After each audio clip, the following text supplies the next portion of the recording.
Hello students, today we are going to start our next chapter, that is measures of central tendency.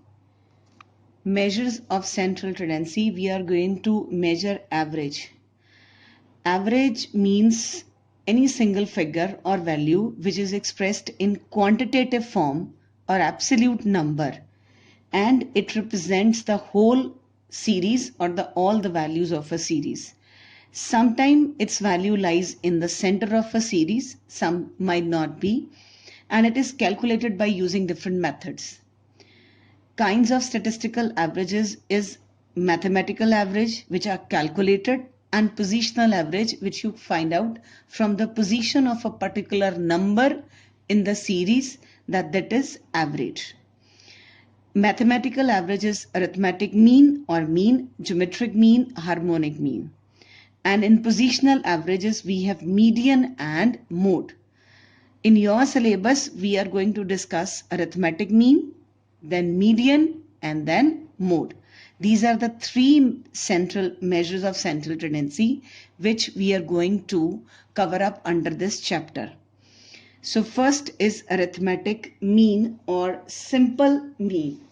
So mean signifies it is sum of all the values of a group or items divided by the number of the items.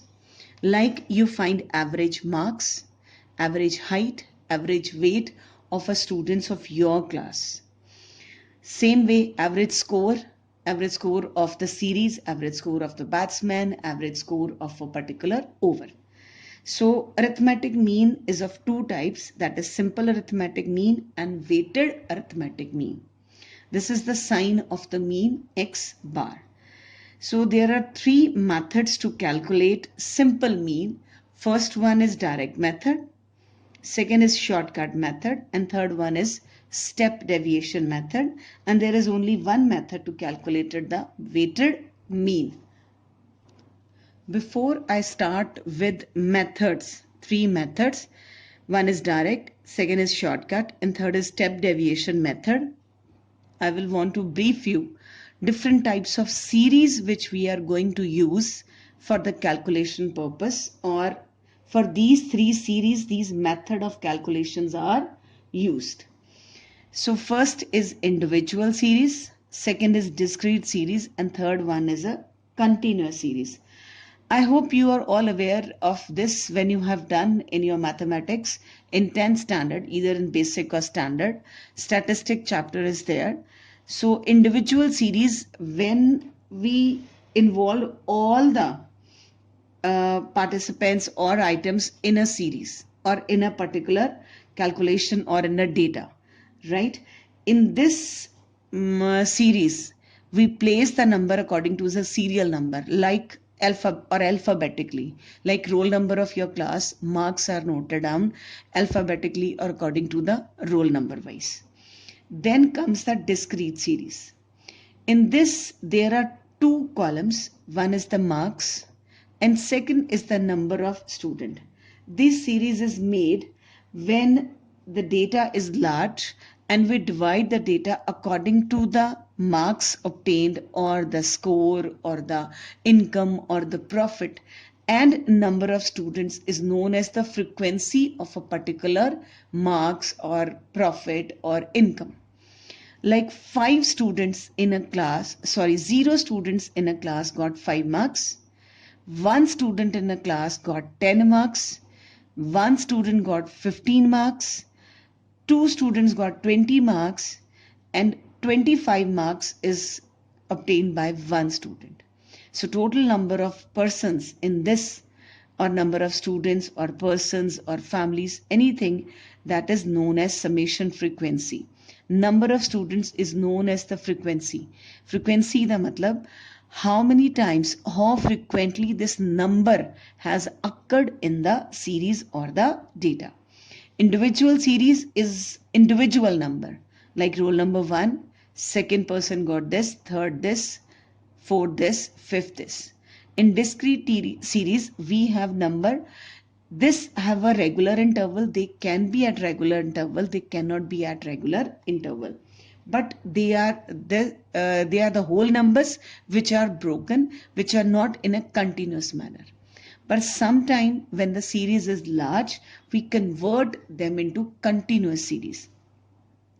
Continuous series, like how many students got marks from 0 to 5. Here 5 is not calculated because 5 again becomes a lower limit of the next series. In this continuous series, there are two limits, lower limit, upper limit, but here is only one. Here is only 5 marks, but here all the numbers which are originating from 0 to 4, because when you calculate 0 to 4, it becomes 5. So there are only one child. Same way from 5 to 10, but आप ऐसे number calculate करेंगे from 5 to 9, there are two, can be 7.5, can be 8.5, can be 6.5.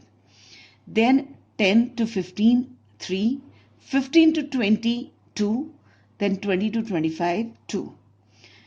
20 is not calculated in this term, but 20 will be calculated in this term. This is called continuous series. Continuous series के भी types हैं. One is inclusive, another is exclusive. That I will discuss when we do the sum. Or already we have done in the chapter classification. In that series, when lower limit and upper limit are repeated, it is called exclusive series, because here 5 is not included, 5 is included here. Same way 10 is not included here, but it is included as a lower limit. So this is exclusive series. But if the series is broken like 0 to 4, 5 to 9, 10 to 14, 15 to 19 and 20 to 24, then this series is known as inclusive continuous series. But before solving the sum, we convert into exclusive only and then solve the sum. Without converting inclusive into exclusive, you cannot solve any sum, either mean or median or mode. You cannot find average without converting it. As you can see in this table, there are 3 types of series, and each method will be applied to these 3 series. First, we will discuss direct method, then shortcut, and then the step deviation.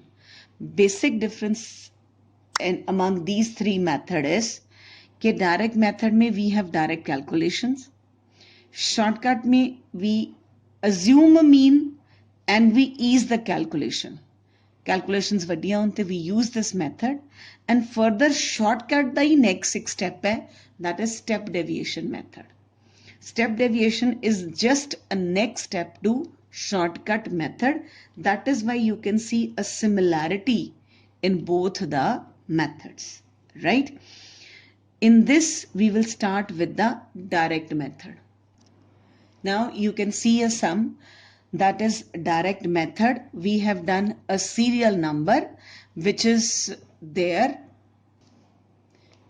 As you can see, we are going to solve the sum first with direct method and individual series. Individual series, they have given you marks according to the serial number, and here there are number of students or number of persons or number of, you can say it's 8. N is equal to 8. And marks is given, that is donated by capital X, whereas mean is donated by X bar. First, we are going to sum total all the values of X, like 15 plus 18 plus 16, 45 plus 32 plus 40 plus 30 plus 28, and we are going to divide with it number of the items, and number of items is 8. So 224 divided by 8, answer is equal to 28. So mean of this series, the average marks in the class are 28. So 28 exists in this series, that is there, but this answer can be 27.5, it can be 29, which might not exist in the series. So this is direct method individual series. Then in discrete series, they have given you the marks as well as the frequency. Frequency means कि 10 number exists 4 times, 30 number exists 5 times in the data, 50 number exists 3 times, and 60 number exists only 1 time. So number of persons are there 20. Always remember that summation frequency is equal to n. Summation frequency is always equal to the number of items. So we cannot directly divide this x with this 20. First we will multiply the x with the frequency or the number of persons, like 40, then 60, that it becomes 150, 160, again 150 and 60. When you sum total this fx, it will come to 620. So when you divide 620 by 20, you will get answer 31. So the average marks or the mean marks of this series is 31. And see, the 31 number is not in there, the x. And mean always comes from the x series, not from the frequency. Frequency, the matlab is just a number of items. This item exists. If you mark it as serial number, then this serial number will go till 20. But we have cut short sum up as in this format.